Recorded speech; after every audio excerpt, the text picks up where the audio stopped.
That woman's part of such a bottom-tier group. I heard a voice from a nearby group.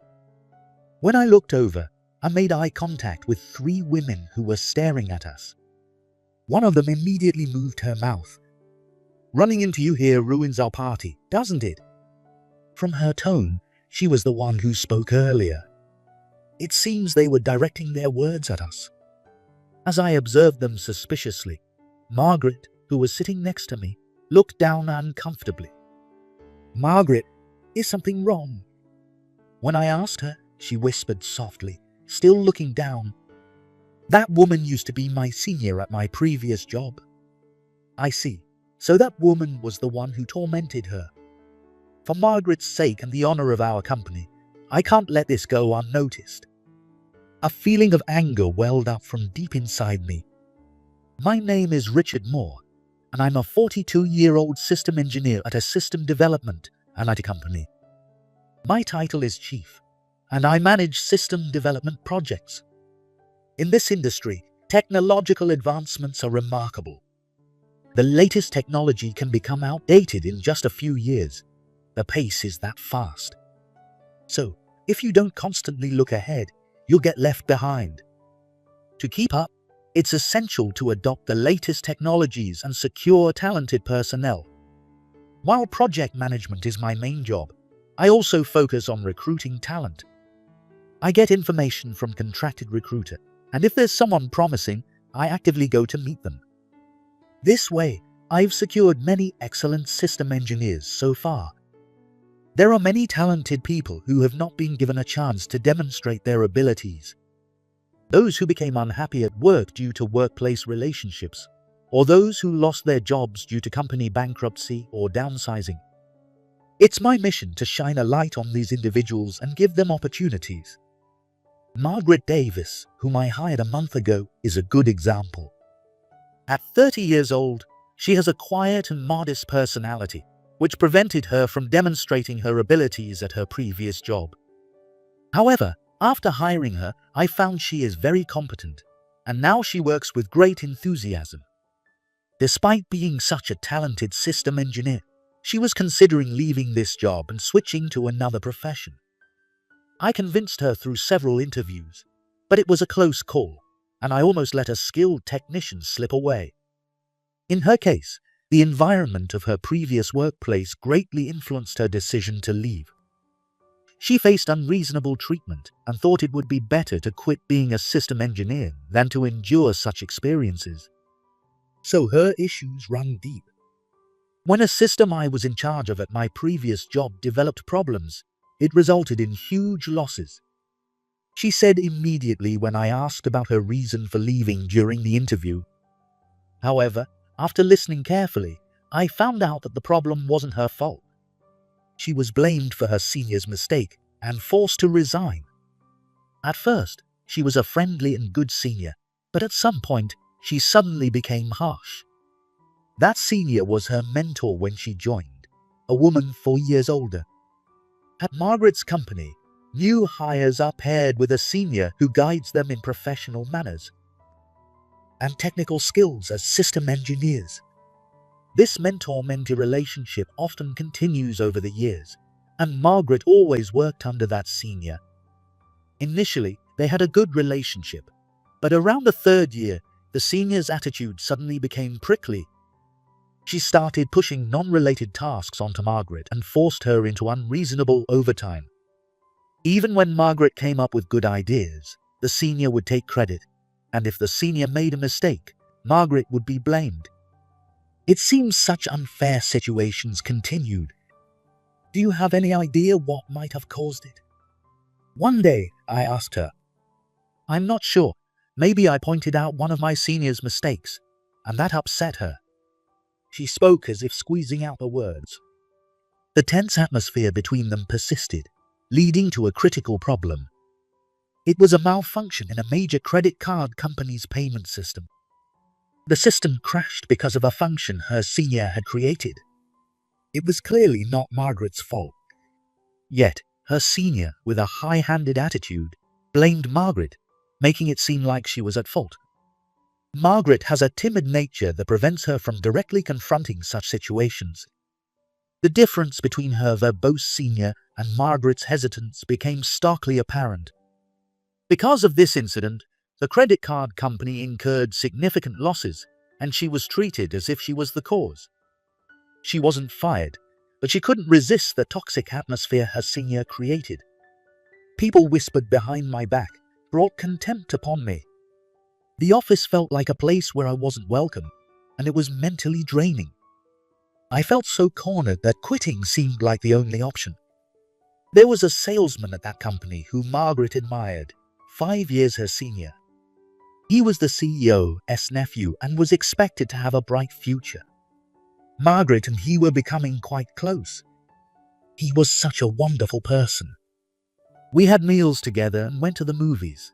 I was hoping we could be more, but everything was ruined because of this incident. Margaret spoke with a look of sadness in her eyes, though it's unclear what triggered it. Her senior's unreasonable behavior almost closed the door on a promising system engineer's future. I'm genuinely glad I could save her. Our recruiter's interest in Margaret was heavily influenced by her previous job. The company she worked for, Technology, is a competitor of ours. Both companies specialize in business system development, so we often compete. In fact, the payment system for the card company, which led to Margaret's resignation, was a project where we lost to Technology. Our recruiter got wind of a system engineer from our rival company being available and reported it to me. I moved quickly to recruit her. I don't know where our recruiter gets his information, but he has an incredible amount of it. He knew the details of the systems Margaret had worked on and her role in them. Technology is a thorn in our side. Poaching a system engineer from such a rival company is an opportunity we couldn't miss. Moreover, since Margaret was effectively forced to resign, there are no ethical issues. Once we hired her, we were amazed at how excellent she was, wondering why such a talented system engineer was let go. She quickly adapted to our work environment, integrated into the project team, and delivered immediate results. While she was described as quiet and reserved, that wasn't exactly the case. I believe the problem lay with her previous workplace that didn't listen to her. How do you find the atmosphere here? If you have any issues, feel free to let me know. I asked her this about 2 months after she joined. Everyone is very kind, and I enjoy coming to work. I can use my skills from the previous company, and my opinions are valued, so I feel fulfilled every day. Margaret, who was initially nervous, became more cheerful each day. Besides being extremely competent at her job, she's now a popular figure in our department. Shortly after she joined, a significant turning point arrived for her. We once again competed with Technology in a major financial system development project. In this development, Margaret's talent blossomed. She proposed innovative ideas one after another, leading to significant cost reductions. The system maintained excellent functionality while being more cost-effective. This became a major selling point to the client. Without Margaret, we wouldn't have been able to build such an advantage. As a result, we secured the competitive contract. Margaret and our company effectively achieved revenge on Technology. Margaret, you did a great job. Without your efforts, we might not have secured this project. No, it's thanks to everyone. I'm grateful to you, Chief, for giving me this opportunity. I highly valued Margaret's contribution and appointed her as the project leader. Margaret, who was driven out of Technology and was considering quitting as a system engineer. She joined our company and took charge of a system development project worth $300,000 in monthly sales. 6 months into the development, the project Margaret is handling is progressing smoothly. She has become an indispensable part of our company. However, one day, an unexpected problem arose.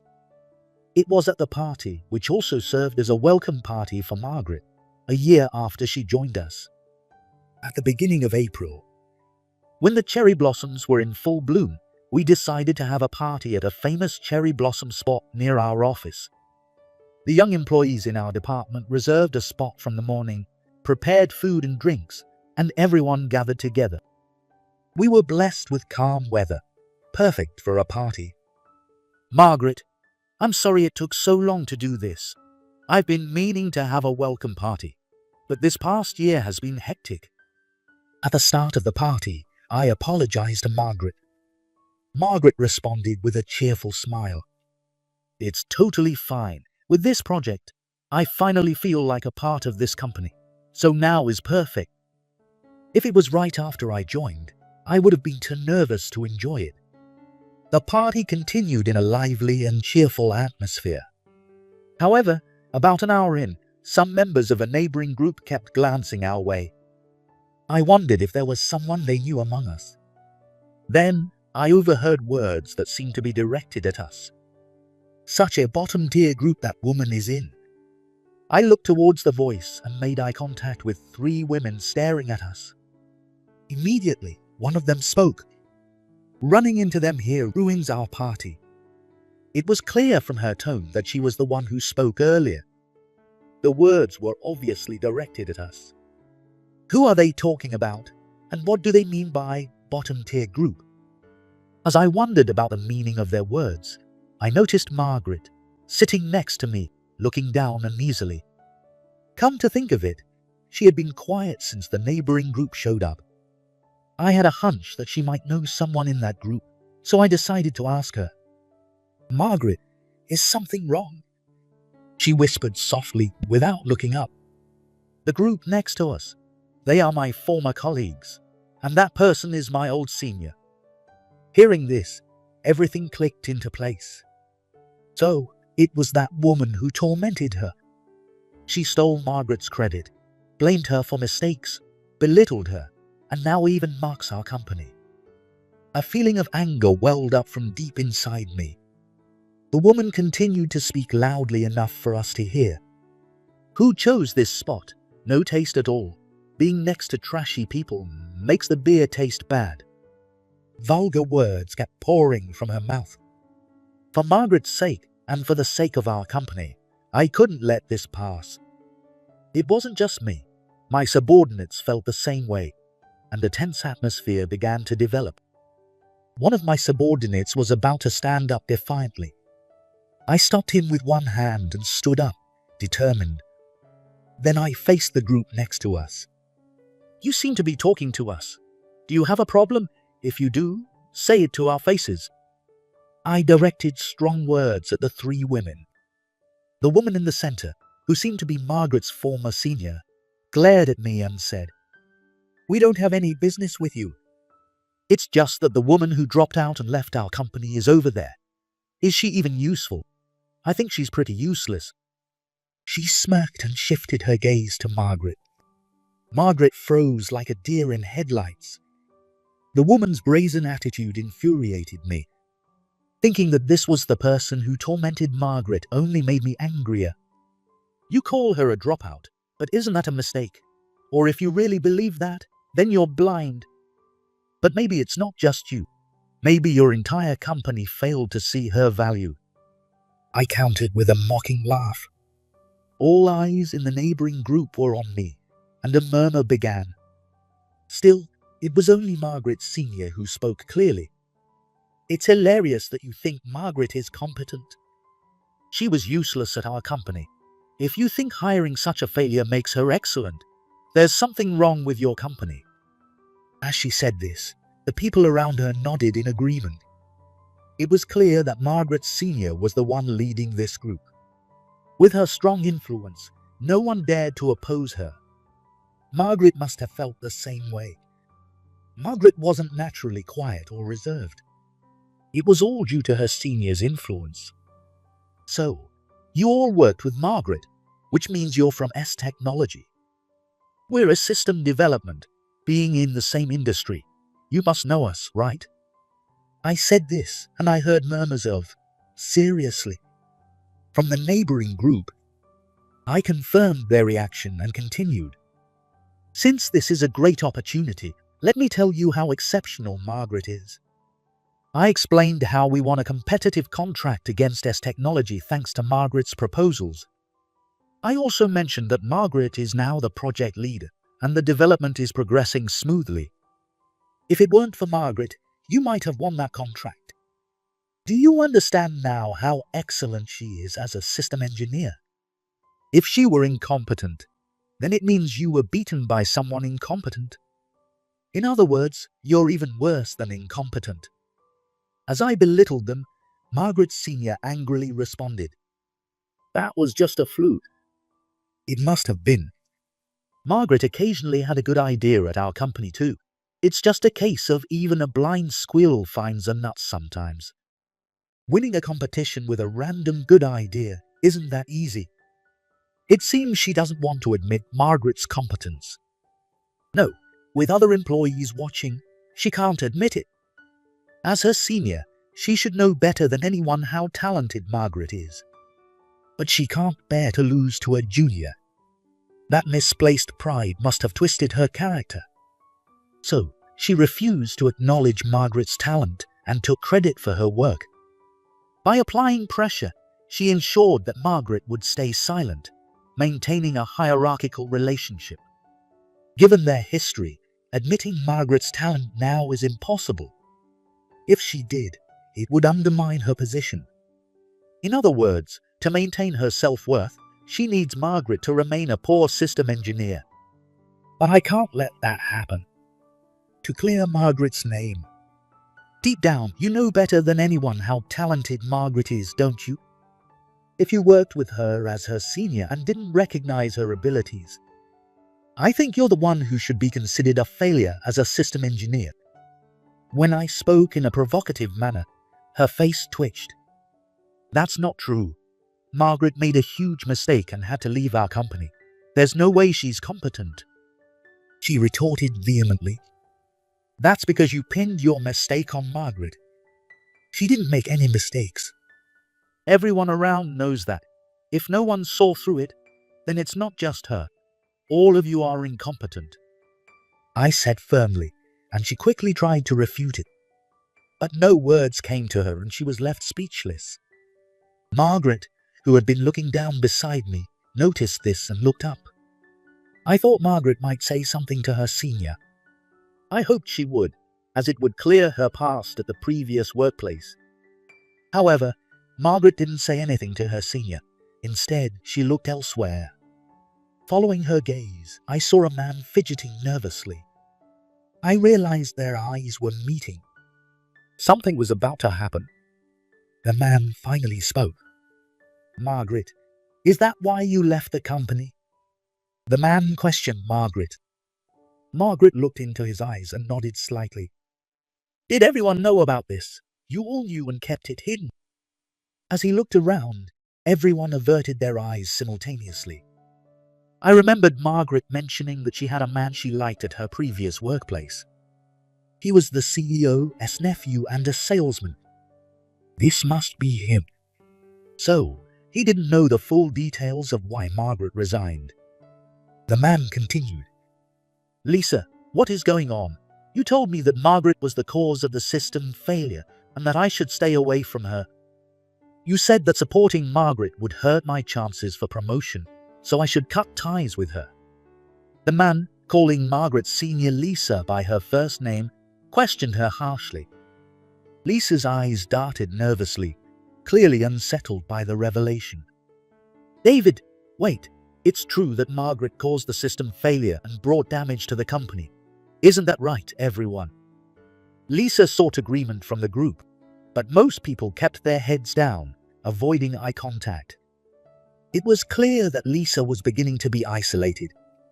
Surely, those gathered here were followers of Lisa, preferring to avoid trouble.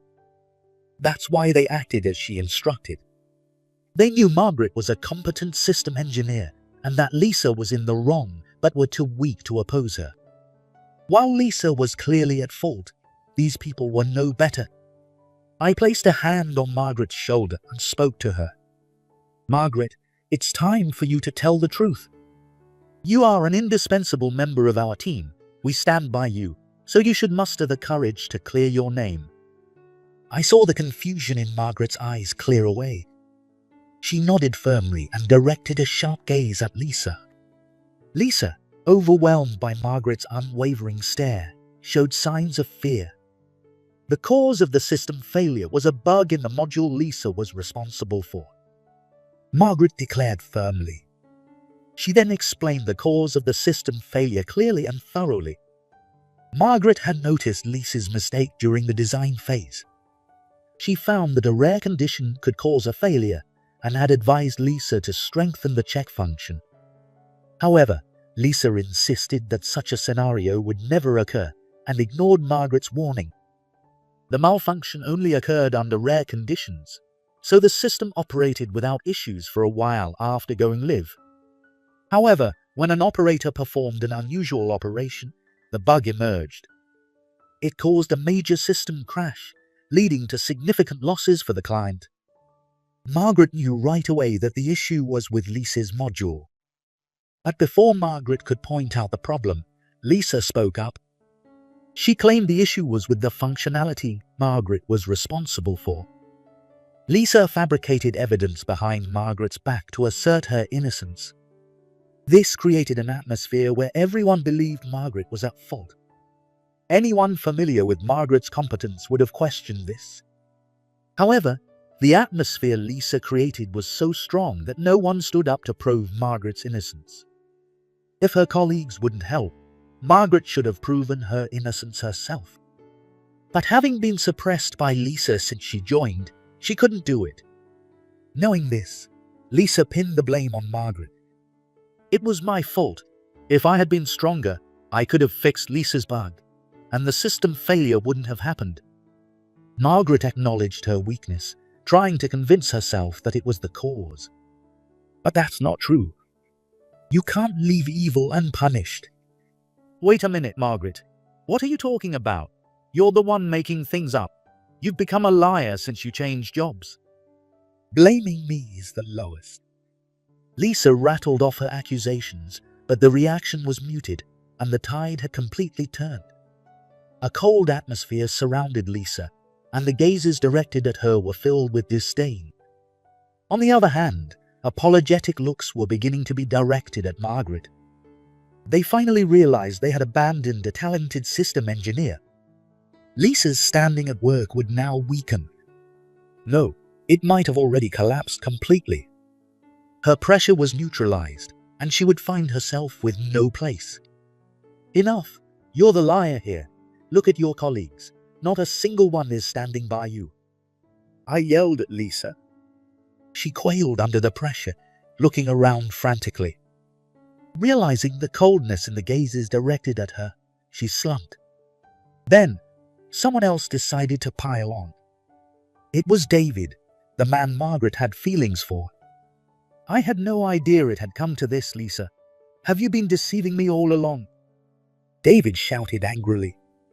Lisa tried to say something, but her lips trembled and no words came out.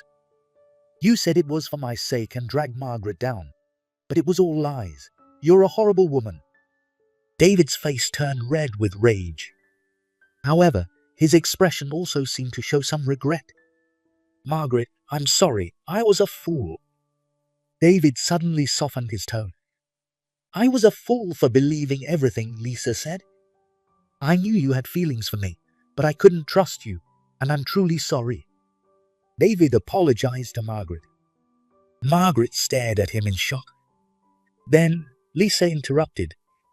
David, you're wrong. You're supposed to carry the company's future. You shouldn't get involved with a plain woman like her. This woman was trying to seduce you. I was only trying to stop her for your sake. I'm the only woman worthy of you, and you know it. Despite Lisa's desperate pleas, David's expression remained hard and cold. On the other hand, I gained some certainty from Lisa's words. It was about why Margaret was mistreated by Lisa. Margaret had said that her good relationship with Lisa suddenly changed at some point. It likely coincided with the time Margaret and David started getting close. Lisa became jealous of Margaret's relationship with David and changed her attitude. She couldn't allow Margaret to take David from her. From that point on, Lisa began exploiting Margaret's high abilities, taking credit for her work. She then started belittling Margaret. She wanted David to think he shouldn't get involved with a woman like Margaret. "Lisa, I'm ending our relationship. The engagement is off. I nearly got duped by a fraud." David glared at Lisa with hatred. It seemed that David and Lisa were in a relationship with marriage in mind. That has just been cancelled.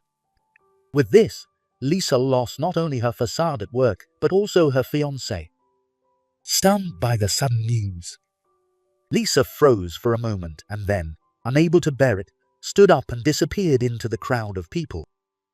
As she walked away, her shoulders shaking, her back was filled with the sorrow of a woman who had lost everything. Watching her pitiful figure, another emotion began to rise within me. To break off an engagement in such a public setting was extremely cruel. I began to doubt David's character. Ignoring Lisa, who was walking away, David turned to Margaret and spoke. "Margaret, I'm sorry you had to see that, but this is how things turned out. Lisa and I are no longer together. Your name is cleared, and your competence is proven. So let's start from here. You had feelings for me too, right?" David spoke as if confident of a positive response. I couldn't believe my ears. The man who had just publicly ended his engagement was now confessing to Margaret in the same place. What was he thinking? Was Margaret really in love with such an unrefined man? As I pondered this, I turned to Margaret, who began to speak with a slight smile. "David, I'm glad to hear you say that." Margaret's face brightened. Seeing her expression, David smiled triumphantly. But in the next moment, Margaret's brow furrowed, and her gaze grew stern. "But—" Margaret hesitated for a moment, then spoke resolutely. "I don't have any feelings for you anymore. And regardless of the circumstances, I'm disappointed you would talk that way about someone who loved you. My life is very fulfilling now, so I don't have time to be involved with you." Margaret spoke clearly, breaking free from the past. I silently applauded her bold words. She had clearly grown stronger. She had become a woman who could speak her mind. On the other hand, David, rejected by Margaret, seemed unable to comprehend the unexpected turn of events, his gaze unfocused. Someone in our group let out a chuckle. It spread, and soon laughter erupted. David glared with a furrowed brow, but no one was intimidated by the now clownish figure. In the end, unable to bear the atmosphere, David left in a huff. With Lisa and David gone, the neighboring group fell silent. Without a word, they began cleaning up the place and quietly left. Our group's lively atmosphere contrasted with the now empty spot beside us. It seemed to symbolize the fate of the rival companies. Lisa, who happened to be next to us at the party. If she had kept quiet, nothing would have happened, but she digged her own grave due to her unnecessary words. With the twisted facts revealed, her authority crumbled. Moreover, she was abandoned by David, the CEO's nephew, who was supposed to be her fiancé. The day after the party, David reported Lisa's misdeeds to the CEO, causing a major internal issue. Lisa ignored Margaret's warnings, caused the trouble, and even tried to frame Margaret by fabricating evidence.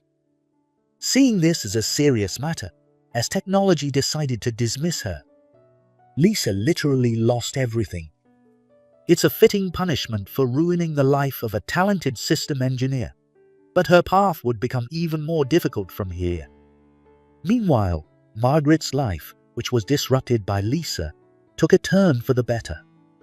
After leaving S-Technology and joining us, she gained momentum, contributing to many system developments and securing competitive contracts. She is proactive in acquiring new technologies, is admired by junior employees, and treats them with respect, leading to an overall improvement in our team. She has now become a central figure in our company. Our company's performance is also thriving. We've significantly outpaced our rival company, S-Technology, to the point where they're no longer even on our radar.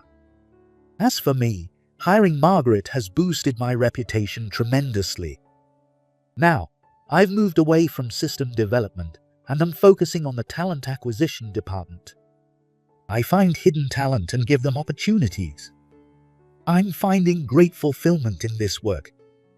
To discover the next Margaret, the second or third, I travel all over the United States.